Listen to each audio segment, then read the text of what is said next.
동안 주의 은혜 가운데 평안하셨습니까? 뜨문뜨문 앉아있는 옆에 사람에게 사랑합니다. 축복합니다. 네. 요즘은 구청에서 단속이 되게 심해졌어요. 그래서 이해는 되지만 마음이 좀 힘이 들 때도 있습니다만 하여간 어찌됐거나 예배에 집중하고 하나님 말씀 앞에 우리를 드리는 시간 됐으면 좋겠습니다. 오늘 제목이 있어요. 제목 같이 읽겠습니다. 7 대접을 땅에 쏟으라. 아멘. 오늘부터 이제 대접에 대한 얘기를 이번 주, 다음 주 2주에 할 거예요. 이번 한 주에 다 하려다가 양이 너무 많아서 또 저번처럼 하다가 막 중간에 끊겠다 싶어서 2주로 나눴습니다. 7 대접 중에 오늘 4번째 대접까지만 이야기를 하고, 그리고 그 속에서 하나님이 우리에게 말씀하시는 것, 그리고 우리는 어떻게 살아야 되는지를 좀 보려고 해요.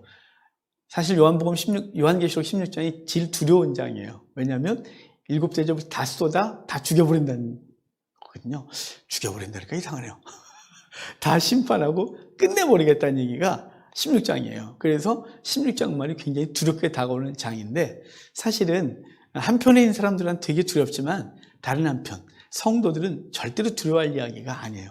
이 말씀은 소망이고 기대감이고, 그리고 세상을 향한 또 다른 경고의 말씀으로 주어져서 최종적인 심판의 때에 그 심판을 피하기를 원하신 하나님의 사랑이 오늘 16장에 이렇게 있는 것이에요.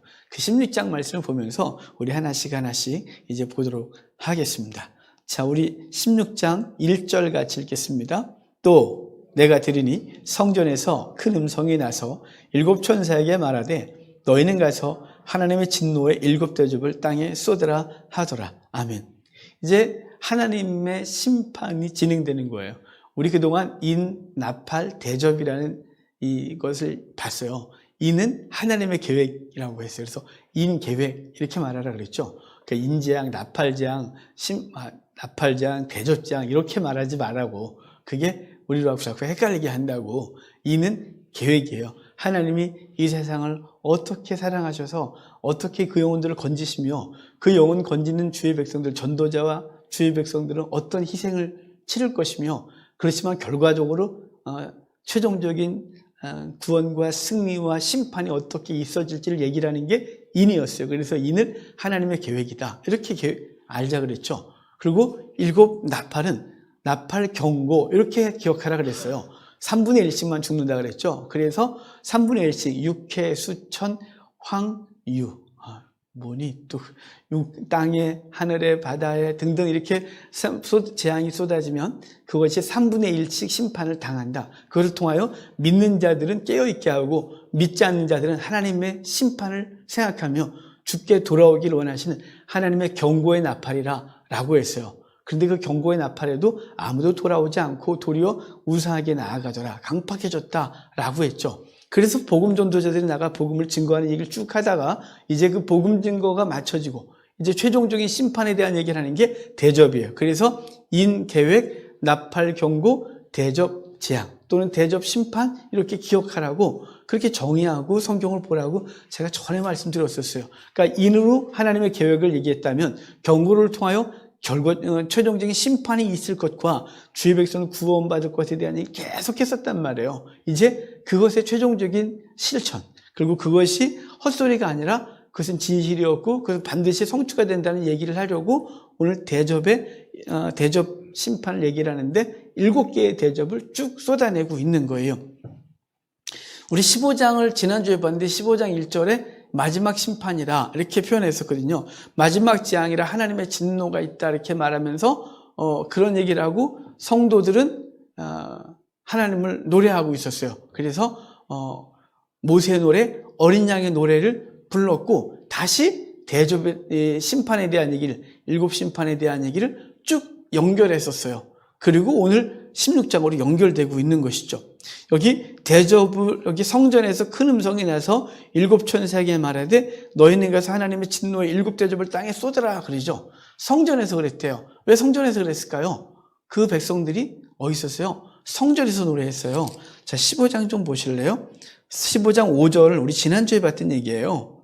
15장 5절 보면 또 이 일 후에 내가 보니 하늘의 증거장막 성전이 열렸다 그러죠.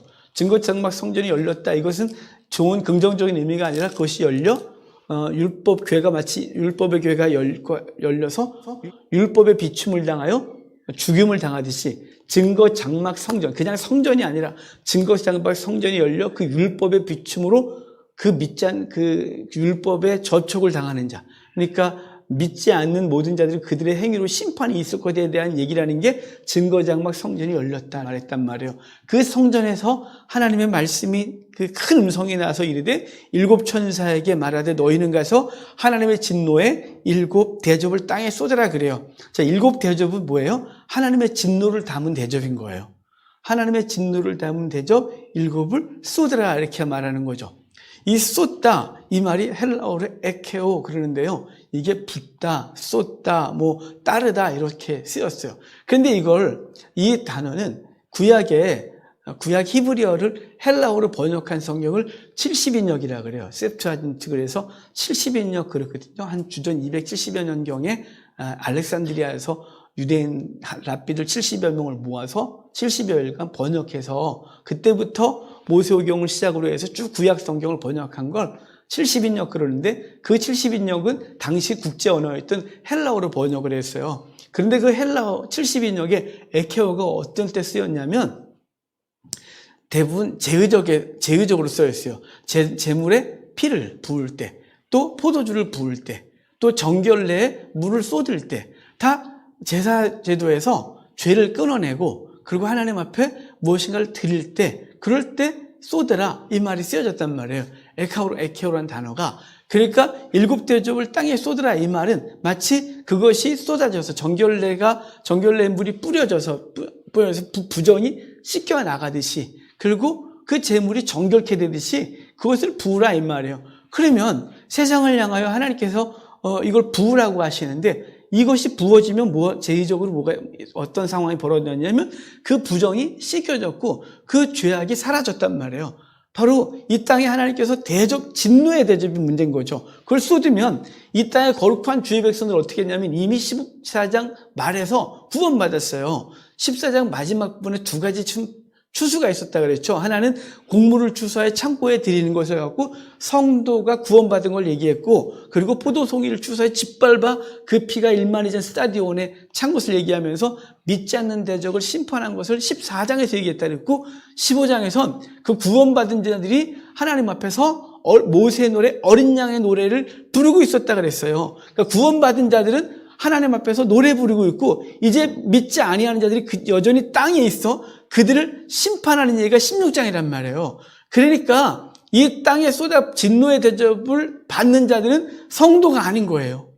성도는 진노의 대접을 받는 대상이 아니라 믿지 아니하는 자들에게 이것이 쏟아지는데, 이 쏟다, 이 에케오라는 단어가 왜 거기 쓰였냐면 이 땅의 부정을 끝내버리는 거예요. 이 땅의 죄악을 끝내버리는 거예요. 성도는 구원받은 거죠. 사실은 맨 마지막 결론에 가서 다시 한번 살짝 말씀드리겠지만 우리에게 우리의 죄악, 우리의 악은 이미 끝났어요. 왜 끝났냐면 하나님 아버지가 진노의 대접을 우리에게 쏟아야 되는데 우리에게 쏟을 진노를 누구에게 쏟았냐면 당신의 아들에게 쏟았어요. 당신의 아들에게 진노의 대접을 쏟아 그 아들을 십자가에 달고 우리의 죄를 대신해 죽으심으로 우리의 죄가 끝났단 말이에요. 그래서 우리는 하늘 보좌 앞에서 모세의 노래, 어린 양의 노래를 부르고 믿지 아니하는 자들은 그 진노의 대접을 받아야 되는 거예요. 그래서 진노의 대접을 땅에 쏟는다. 이 말은 그것이 그 죄악을 끝내버리겠다는 거죠. 마치 소돔과 고모라 땅에 유황불이 쏟아져 그 모든 것들을 사버리고 끝내버렸던 것처럼 노아의 때에 하나님을 거역한 모든 세대는 물로 심판받아 끝내버렸던 것처럼 그렇게 쏟아서 그 죄악을 끝내고 악인들을 심판하여 다시는 악이 없도록 하시는 하나님의 역사가 이루어질 것에 대해서 말씀하시는 거 뭐냐면 1절에 하나님의 진노의 대접을 땅에 쏟으라 이렇게 말하는 거예요. 땅에 쏟는 거예요. 하늘에 쏟는 게 아니라 하늘에는 구원받은 자들이 그분 앞에서 노래를 부르고 있단 말이죠. 저와 여러분은 이미 노래를 부르고 있고 영원히 노래를 부를 것인 줄 믿으시길 바랍니다. 그러므로 이 종말의 때를 두렵게 가르치면 안 되는 거예요. 종말의 때를 두렵게 가르쳐서 7년 대환란을 겪을 거라는 둥 이렇게 말하는 건 다 사기예요. 다 거짓말이에요. 왜냐하면 그것을 가르치는 순간 예수님을 안 기다려요. 주님이 오시면 환난 당한다는데 누가 기다려요 그걸? 기다리겠어요? 안 기다리죠. 7년 대환란의 말은 없어요. 성경에 아예 없어요. 아예 없는 가치관을 끌어들여서 그 유대인들이 갖고 들어온 거거든요. 그걸 갖고 들어와서 예수 그리스도의 재림을 기다리지 못하도록 하는 사단의 괴략에 이 괴계에 성도들이 속아서 예수님을 기다리지 않는 거예요. 이상하죠? 성도는 심판받지 않아요. 그리고 이 대접장은 우리에게 있는 게 아니에요. 땅에 쏟는 거예요. 우리는요, 하늘에 있다니까요. 하늘에. 우리는 하늘에 거하는 존재로서 심판을 당하지 않아요. 우리가 받을 진노의 대접을 누가 받았다고요? 어린 양 예수 그리스도가 받으셨다고요. 그래서 그분이 다 대신 짐지셨고 담당하셔서 우리는 생명을 얻는 놀라운 은혜가 있게 된 것이에요. 그러니까 여러분, 하나님의 은혜를 늘 기억하면서 그 은혜 가운데 우리는 하나님의 백성으로서 살아가는 것에 집중하면 되는 거예요. 집중. 자, 2절 좀 볼까요? 이제 하나님의 심판이 있을 것인데 이 심판의 대상에 대하여 구체적으로 말해요. 2절 같이 읽겠습니다. 첫째 천사가 가서 그 대접을 땅에 쏟음에 짐승의 표를 받은 사람들과 그 우상에게 경배하는 자들에게 악하고 독한 종기가 나더라. 아멘. 자, 대접을 첫 번째 천사가 어디 쏟았어요? 땅에 쏟았는데 짐승의 표를 받은 사람들과 우상에게 경배하는 자들에게 쏟았대요. 그러니까 조금 아까도 말씀드렸듯이 진노의 대접은 성도에게 쏟아지는 게 아니에요. 왜 우리에게 진노해요? 여러분, 우리가 우리의 자녀들에게 진노합니까? 가끔 화도 내네. 가끔 화를 내긴 해요. 이렇게 하고 저희 요새 화 안 내요. 우리들 저기 있어서 잘 알아요. 저 화 안 내요. 그냥 혼자 방에 들어가죠. 저를 막 사귀느라고 시간을 좀 보낼 뿐이지 화 안 내요. 제 요새 많이 성화됐어요.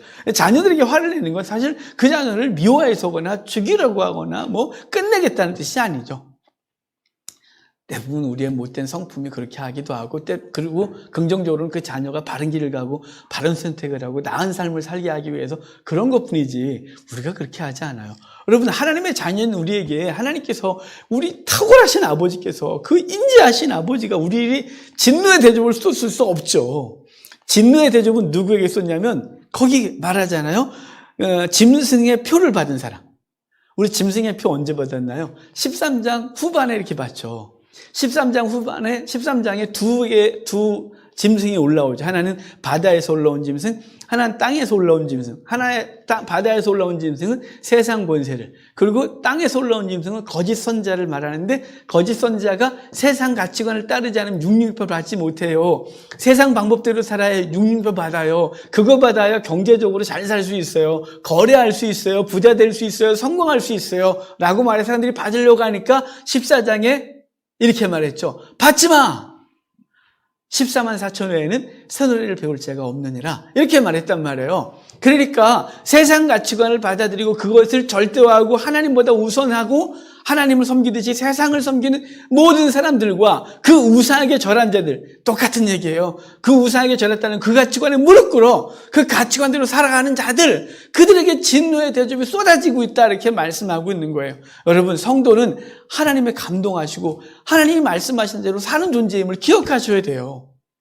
세상 사람들과 똑같이 사는 게 아니에요. 성도는 성도의 살아가는 방법이 있어요. 비록 그것이 법적으로 문제가 없다 할지라도, 세상 법적으로 문제가 없다 할지라도 하나님이 아니라 하시면 아닌 거예요. 아닌 거예요. 잠깐 간증을 좀 드릴까요? 저 요 근래 유혹을 아주 크게 2번이나 받았어요. 제가 얼마 전에 땅 얘기했었죠. 그거 제가 하면 될 수 있었던 땅이었어요.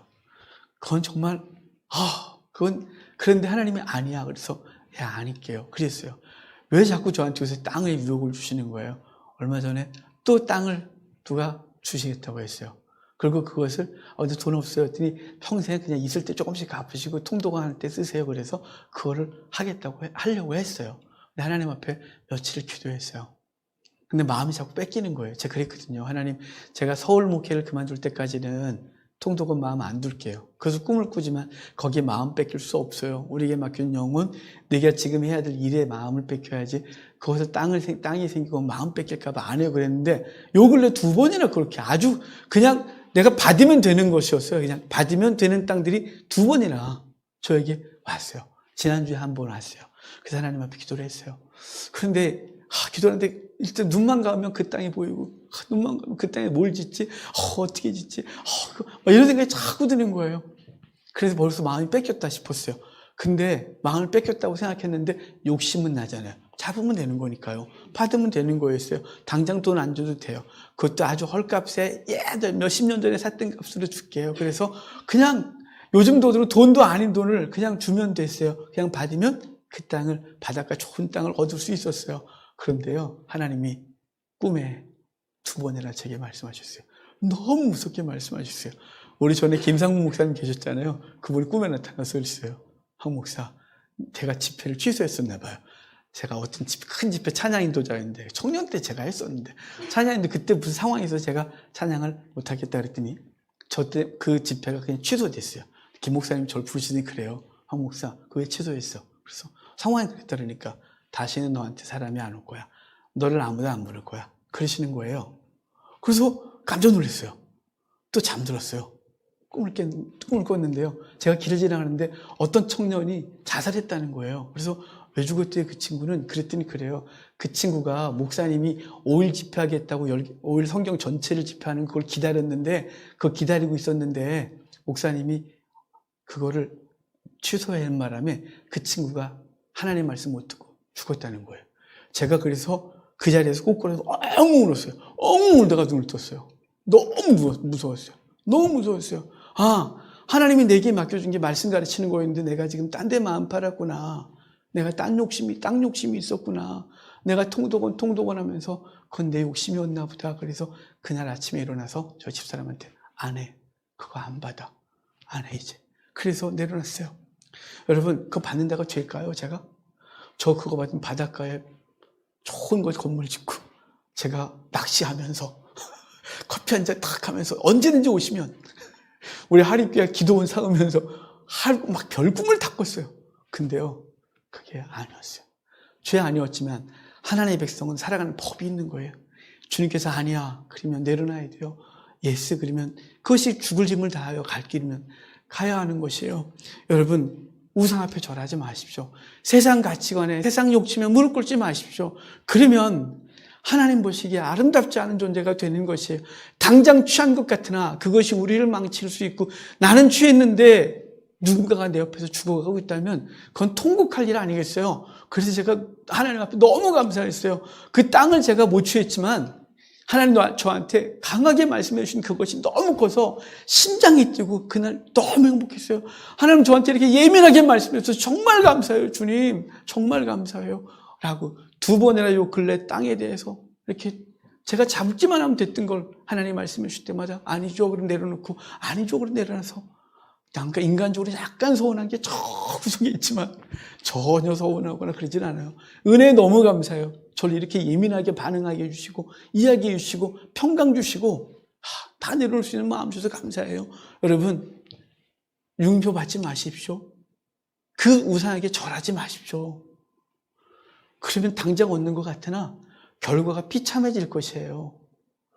성도는 그렇게 사는 것이 아닙니다. 이 말은 10절에도 나와요. 또 5째 천사가 그 대접을 짐승의 왕자에 쏟았다 그러잖아요. 또 19절 보면 큰 성이 3갈래로 갈라지고 만국이 성들도 무너지니 큰 성 바벨론이 하나님 앞에 기억하신 바 돼요. 그러니까 이 대접 재앙, 이 재앙은 하나님의 진노는 믿지 않는 자들, 짐승의 표를 받은 자들, 우상 앞에 절한 자들, 세상 가치관 가지고 살아가는 자들, 하나님을 믿는다 하면서 전혀 믿음이 없이 그냥 액세서리를 걸치고 가치관에 세상 가치관에 있는 모든 사람들 앞에 하나님의 진노가 있을 거라고 말씀하고 있는 거예요. 여러분, 우리 양다리 걸치면 안 됩니다. 세상에 한 발, 하나님 앞에 한 발 아니에요. 우린 본성적으로 세상을 추구합니다. 본성적으로, 저도 본성적으로 세상을 추구합니다. 그런데 그럴 때마다 하나님의 말씀이 우리를 감동하면 언제든지 그 발을 떼야 되는 것입니다. 하나님 앞에 서서 비록 손해가 될 것 같고 위험할 것 같고 어려울 것 같고 환난이 온다고 하는 예고가 있음에도 불구하고 믿음의 자리에 서는 귀한 은혜가 있기를 주의 이름으로 축복합니다. 이제 다음 절 볼까요? 우리 5절, 6절, 7절로 봅시다. 3절, 4절 좀 넘겨가고 5절, 6절, 7절 같이 읽어요. 내가 들으니 물을 차지한 천사가 이르되 전에도 계셨고 지금도 계신 거룩하시니요 이렇게 심판하시니 의로우시도다. 그들이 성도들과 선자들의 피를 흘렸으므로 그들에게 피를 마시게 하신 것이 합당하니이다 하더라. 또 내가 들으니 제단이 말하기를 그러하다. 주 하나님 곧 전능하시는 이시여 심판하시는 것이 참되시고 의로우시도다 하더라. 아멘. 거기 뭐라 그러냐면 물을 차지한 천사가 전에도 계셨고 지금도 계신 거룩하시니요 그러죠. 이분의 심판이 참되다 그래요. 여러분 우리 요한계시록 시작할 때 두 번째 시간인가 1장 4절을 봤었어요. 1장 4절에 하나님을 어떻게 표현했는지 한번 보실래요? 1장 4절 그 이후로 몇 번 이런 표현이 있었어요. 몇 번에서 걸쳐서 1장 4절 같이 볼게요. 요한은 아시아에 있는 7교회에 편지하노니 이제도 계시고 전에도 계셨고 장차 오시리와 그의 보좌 앞에 있는 7영과. 자, 하나님을 어떻게 표현했어요? 이제도 계시고 전에도 계셨고 장차 오시리. 그때 제가 했던 말 기억하십니까? 원래 전에도 계셨고 이제도 계시고 장차 오시리 라고 해야 자연스러운 거라고. 근데 뭘 강조했다고요? 이제도 계신 거 강조했다고요. 이제도 그분은 전에도 계셨고 장차 오시리. 그래서 그분은 성도들과 늘 함께 하시는 주님으로 오늘 우리와 함께 하시는 주님을 요한은 강조하고 있다고. 과거에 함께 하셨던 하나님은 오늘 함께 하신다고. 오늘 함께 하신다는 하나님은 미래로 함께 하신다고. 그래서 오늘을 강조하고 있는 거라고. 근데 오늘 본문은 그렇게 쓰던 하나님에 대한 묘사를 요한이 달리 표현하죠. 5절 보면 전에도 계셨고 지금도 계시니. 과거 현재로 왔어요. 전에도 계셨고 지금도 계시니. 왜 이렇게 표현했을까요? 요한은 그냥 쓴 단어가 단 하나도 없어요. 단 하나도 없어요. 그래서 요한계시록을 한 자씩 풀려면 설교 갖고는 안 돼요. 설교 시간 갖고는 택도 없어요. 그래서 설교 시간은 되게 아쉬워요. 이걸 다 풀어내지 못해서. 하지만 여기 이 얘기는 되게 중요한데 전에도 계셨고 지금도 계시니라고 말씀하신 이유는 뭐냐면 요한은 과거에 너희에게 경고하셨던 그 하나님, 인으로 하나님의 계획을 말씀하시고 나팔을 통해 너희 끊임없이 경고하시고 돌이키라고 그러고 회개하라고 그러고 깨어있으라고 했던 그 하나님이 오늘 말씀하신다고 하는 거예요. 지금 심판하시는 과거에 너희에게 경고하셨던 하나님이야. 지금 심판하시는 건 그냥 한 게 아니라 근거 없이 한 게 아니라 과거에 너한테 말했었잖아. 그거 회개하라고 돌이키라고 믿으라고. 그런데 너희가 과거에 계셨던 하나님 말씀 믿지 않았기 때문에 오늘 심판하고 있는 거예요. 이렇게 말씀하고 있는 거예요. 이 기록 방식은 예레미야가 기록했었어요. 예레미야가 그랬거든요. 예레미야 기록 방식을 보면 오늘 사건을 얘기를 해놓고 과거에 이런 일이 있었는데 너희가 듣지 않아서 그래. 오늘 어떤 상황을 말하고 과거에 그랬는데 너희가 듣지 않아서 그래. 예레미야 기록 방식이 그래요. 요한은 지금 그렇게 말하고 있는 거예요. 전에도 계시고 지금 계시니 그분의 심판은 의롭다. 이렇게 말씀하고 있는 거죠. 왜 의로워요? 경고하지 않았으면 왜 때려요? 이럴 텐데, 너 그러면 혼난다? 이렇게 말했단 말이에요. 너 그러면 혼나? 한 번 혼나? 너 한 번 더 하면 혼나? 한 번 더 하면 혼나? 계속 얘기를 했단 말이죠. 너 그러면 혼난다? 진짜 혼나는 거죠. 그래서 의로운 거예요. 뒤에서 의로움은 또 다른 의로움에 대한 얘기를 하지만, 여기서 이 이름과 관련된 의롭다 이 말은 그분이 과거에도 계속해서 말했단 말이에요. 계속해서. 하나님은 말라기서에 이방인에게 가서 영광 받겠다고 말해요. 천년의 사랑이었어요. 주전 1446년에 이스라엘 백성 가나안 땅에 집어넣고 율법 주시고 끊임없이 선지자를 보내서 하나님을 섬기겠는데 떠나니까 결국은 별일을 다 하다가 하나님께서 이스라엘을 버리고 이방인으로 떠나겠다고 말한 천년의 사랑이었어요. 노아에게 경고하시고 120년이 지나서 심판하셨어요. 언제나 하나님은 그냥 하신 적이 없어요. 끊임없이 선자들을 보내고 말씀을 주셔서 경고하셨고 그랬단 말이에요. 그래서 전에도 계시고 지금도 계시니 심판이 의롭다. 그들이 성도들과 선자의 피를 흘렸으므로 그들에게 피를 마시게 하신 것이 합당하다. 또 7절에도 참되고 의롭다 이렇게 말하죠. 의롭대요. 왜 의로워요? 이유가 거기 있잖아요. 이유가 선자들의 피를 흘렸으므로 그들에게 피를 마시게 하는 것이 합당하다. 거기 성도들과 선자들의 피를 흘리게 했다 이렇게 말하거든요. 이 피 그들이 언제 흘렸나요? 우리 6장으로 쫙 가보면 6개의 인이 떨어졌었어요. 6개의 인이 떨어질 때 5번째 인 떨어졌을 때 제단 아래에서 성도들의 기도가 있었죠. 그들은 왜 제단 아래에 있었어요? 2번째 인 떨어졌을 때 큰 칼, 그리고 순교. 그래서 복음 증거하다가 성도들은 순교를 냈고 그 순교자들은 하나님 앞에 드린 제물이 순교의 제물이었다 그래서 제단 아래에 그들의 영혼이 있었다 그랬습니까? 그러니까 그 제단 아래에 있었던 그 영혼들의 울부심이 있었던 거죠. 또 11장에 두 증인이 복음을 증거하러 나갔다가 그 무지역에서 올라온 짐승에게 죽어 사흘반 동안 장례를 치르지 못하고 길바닥에 너부러져 있었어요. 널브러져 있다가 주께서 생명을 주셔서 그들을 하나님의 보좌로 올림받은 장면이 있었어요. 그러니까 성도와 선자들의 피를 흘리게 했기 때문에 그 피를 마시는 것이 당연하다 이렇게 말씀하고 있는 거예요. 하나님의 의로움은 그들의 행위대로 갚아주고 있는 거예요. 성도를 대항하고 복음 증거자를 박해하고 그들의 피를 흘렸기 때문에 너희도 피를 흘리는 것이 합당하다. 그래서 의롭고 참되다 이렇게 말하는 것입니다. 특별히 7절에 여기 7절 후반에 보면 참되다 그러잖아요. 알레디노스라는 이 단어인데 이게 정당하다 뭐 이런 뜻도 갖고 있는 거예요.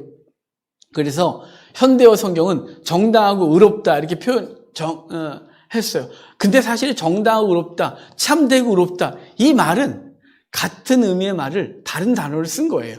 제가 히브리어의 특징을 말씀드린 적이 있어요.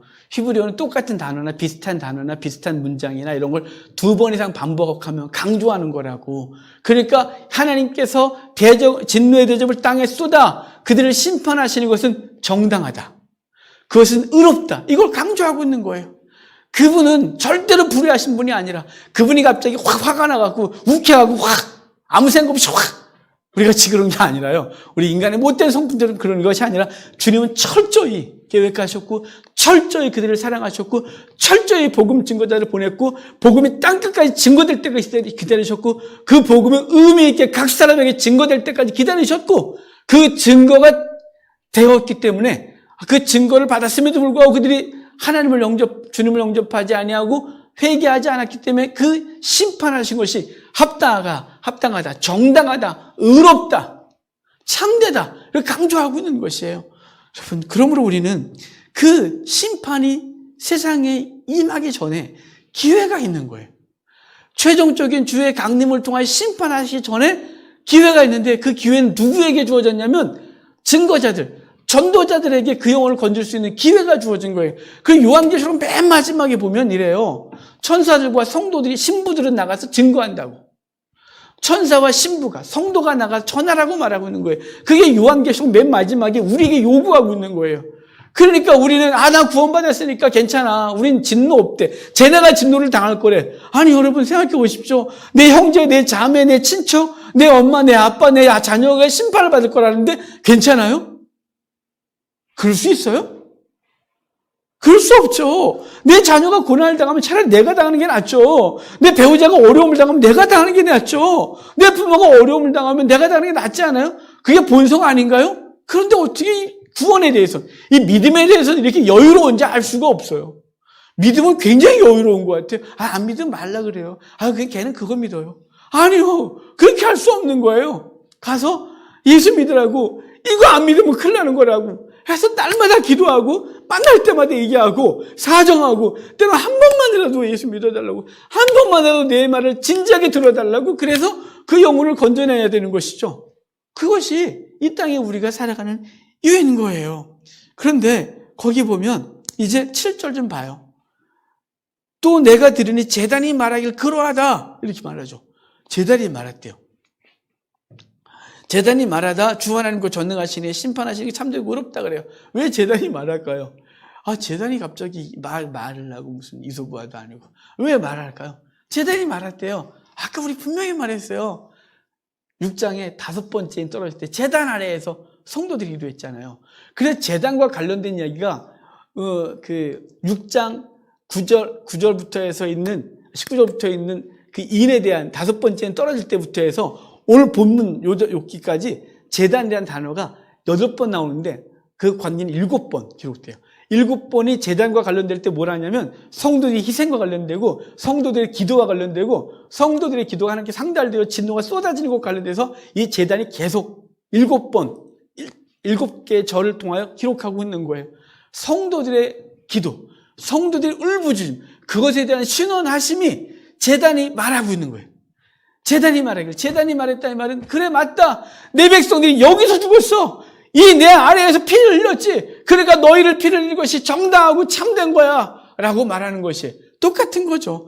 여기 성도와 선지자들의 피를 흘렸기 때문에 너희가 심판을 당하는 것이 합당하다나, 제단이 말하기를 하나님의 심판은 의롭고 참되시다고 말하는 것이나 똑같은 거예요. 똑같이 반복하고 있는 거예요. 그러므로 하나님의 심판은 계속될 것을 말씀해 주고 있죠.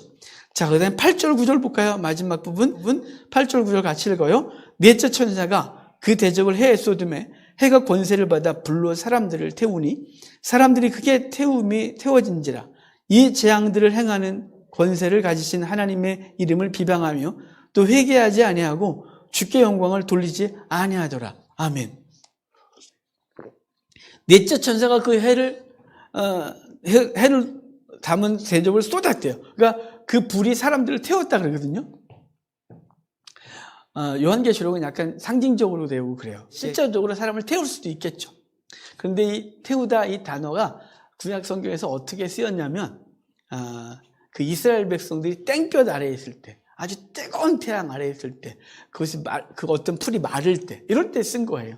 그러니까 어떤 상황이냐면, 이스라엘 백성이 애굽에서 나와서 광야를 지날 때 하나님의 불기둥, 구름기둥으로 그들을 땡볕으로부터 햇볕으로 보호하셨어요. 이 보호하심은 항상 같은 상황에 쓰여졌는데, 자, 지금은 조금 아까 불기둥, 구름기둥은 이스라엘 백성 1차, 애굽에서 나올 때 1세대가 구원받은 장면을 기록하고 있다면, 그 다음 세대가 바벨론의 포로로 끌려갔다가 구원받는 얘기를 쓸 때 40장부터 위로하라 내 백성, 이사야서예요. 이사야서 40장 보면 위로하라 내 백성을 위로하라, 복역의 때가 끝났다고 해라, 내가 그들을 이끌어낼 거다, 푸른 말고 꽃은 시다, 여호와의 말씀을 영영히 서리라, 내가 반드시 약속한 거 성취하리라 라고 말씀하면서 쭉 가다가 43장 2절에 너희가 물 가운데 지날지라도, 너희가 불 가운데를 지날지라도 물이 너희를 침몰하지 못할 것이고 불이 너희를 사르지 못하리라 이렇게 말해요. 그 구원하는 과정 속에서요, 1세대 때 애굽에서 건진 그 백성들을 불기둥과 구름기둥으로 인도했고, 이 다음 세대 애굽에 바벨론에 끌려갔던 그 백성들을 구원해내실 때 하는 말이 뭐냐면, 불이 너희를, 태양이 너희를 사르지 못할 것이라고 말하고 있는 거예요. 똑같은 거예요. 성도는 그 하나님의 진노의 심판으로부터, 그 태워버림의 심판으로부터 구원을 받았다면, 믿지 아니한 자들은 그들을 소멸시킨 하나님의 불이 임하여 그들을 살라버리는 거예요. 마치 소돔과 고모라에 유황불이 쏟아져 그들을 태워버리듯이, 마치 엘리야의 갈멜산에서 그 제단을 불태우듯이 하나님께서 그 대적들을 심판하신 얘기를 해주는 것이에요. 그러니까 여기 태양이, 불이 우리를 사르지 못한다, 그리고 불이 그들을 사른다, 이 말은, 태운다, 이 말은 하나님의 보호하신 가운데 있는 존재가 아니다. 그들은 보호하신 가운데 있지 않기 때문에 그 세상 태양으로부터, 그 불로부터 고통스러운 삶을 살 것이라고 말을 하면서 9절 봐요. 사람이 크게 태워진지라 이 재앙들을 행한 권세를 가지신 하나님의 이름을 비방하며 또 회개하지 아니하고 주께 영광을 돌리지 아니하더라. 여러분, 어떻게 한다고요? 이러면 회개할 만하지 않아요? 근데 아무도 회개하지 않았다, 이렇게 말해요. 이 장면 우리 언제 봤었냐면 8장 9장에 6개의 나팔이 불러지면서 6번째 나팔이 불러졌음에도 불구하고 아무도 회개하지 않은 상황을 얘기한 적이 있어요. 우리 그 장면 좀 볼까요? 9장 20절 21절 보십시오. 9장이에요. 9장 20절 21절 같이 읽을게요. 이 재앙에 죽지 않고 남은 사람들은 손으로 행한 일을 회개하지 아니하고 오히려 여러 가지 귀신과 또는 보거나 듣거나 다니거나 하지 못하는 금은 동과 목속의 우상에게 절하고 또 그 살인과 복술과 음행과 도둑질을 회개하지 아니하더라. 아멘. 그때 이 본문을 가면서 제가 갖고서 뭐라고 설교했냐면 아무도 회개하지 아니하더라 라는 제목을 갖고 말씀을 전했었어요. 근데 오늘도 사실은 아무도 회개하지 아니하더라 2 이렇게 설교를 하려고 했는데, 이게 또 2까지 가기 좀 민망해서 그래서 7대접에 대한 얘기를 그냥 제목으로 잡았던 거예요. 오늘 본문에서 말하고 싶은 게 뭐냐면 이런 재앙을 가지고도 아무도 회개하지 않는다. 근데 뭐 하냐면 과하게 하나님을 비방하고 회개하지 않고 영광을 돌리지 않았다, 이렇게 말씀하고 있는 것입니다. 여러분, 하나님의 진노 앞에서도 강팍한 이 땅의 사람들이에요.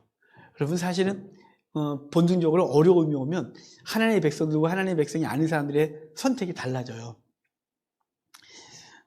어려움이 딱 오면 주를 믿는 백성들은 주께 딱 와요. 하나님 날 부르시는구나. 그 실패 앞에서, 어려움 앞에서 하나님께 와요. 그런데 여러분, 하나님이 없는 사람은 그 어려움이 하나님을 떠나게 해요. 그게 엄청난 차이예요. 여러분, 어려움이 와도 주님 앞에 더 가까이서는 괜한 애가 있길 바라요. 저희 큰딸내미는 어릴 때 제가 참 많이 혼냈거든요. 혼내면 쟤는 희한했어요. 혼내면 저한테 더 왔어요. 더 오고 더 오고 더 오고. 우리 둘째는 혼내려고 하면 할머니한테 도망가서 한동안 안 와요. 그러니까 많이 안 와였죠. 그러니까 여러분, 그렇다고 저희 둘째가 제 딸이 아니다는 뜻이 아닙니다. 오해하지 마십시오. 어려움이 오면 성도는 어떻게 한다고요? 더 간다고요. 하나님 앞에 더 가고 더 가고 더 가고 귀한 은혜가 있기를 바라요. 믿지 않는 자들은요, 하나님을 비방한대요. 하나님을 비방한다 이렇게 말하는데, 이 비방하고 그리고 하나님을 욕하고 모함하고 막 이러는 거예요. 그러니까 이 땅의 사람들이 어려움이 왔을 때 그 대상을 하나님께 두고 하나님 막 뭐라는 건 그들은 하나님이 없기 때문이죠. 하지만 성도들은요, 이걸 통해서 하나님 뭘 원하십니까? 우리가 어떻게 바로 서야 됩니까? 하나님의 뜻은 무엇입니까? 라고 해서 죄악을 끊어내고 하나님께 더 가까이 가게 되는 것이죠. 그러니까 여기 네 번째까지 대접이 쏟아지는 데 결론이 뭐냐면 아무도 회개하지 아니하더라요. 여러분, 주님께서 저와 여러분을 대신하여 십자가에 달리시고 하나님의 진노의 대접을 어린 양에게 쏟아부어 우리가 구원받은 그 은혜를 늘 기억하시길 바랍니다. 사실은 이 진노의 대접은 우리가 받아야 하는 것이죠.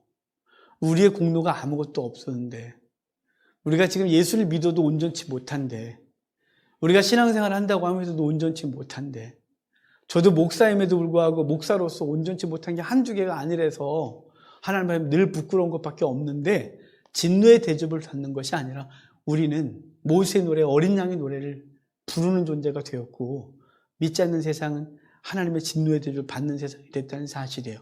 그 중요한 차이가 어린 양의 보혈이에요. 아버지 하나님이 어린 양에게 그 진노를 쏟으시고 그 어린 양이 우리를 대신하여 죽으신 것 때문에 우리는 놀라운 은혜를 입었다는 사실을 기억하고, 이제 그 은혜에 감사하는 것으로 끝나지 아니하고 이제 우리는 어떻게 살아야 되는지 고민하셔야죠. 우리가 성도답게 살아가고 형제와 자매들을 진심으로 사랑하고, 그리고 그 영혼들을 사랑해서 우리는 무엇을 할까 고민하고, 실추되어 있는 하나님의 영광, 교회의 영광이 다시 회복되기 위하여 우리 하나님 앞에 돌아가 바로 서는 귀한 은혜가 있기를 바랍니다. 세상의 방법과 가치관으로 살아가는 것을 좀 내려놓고 하나님의 방법과 하나님의 가치로 우리의 신앙을 잘 다듬고, 그래서 하나님의 영광을 다시 회복시키는 귀한 은혜가 있기를 주의 이름으로 축복합니다.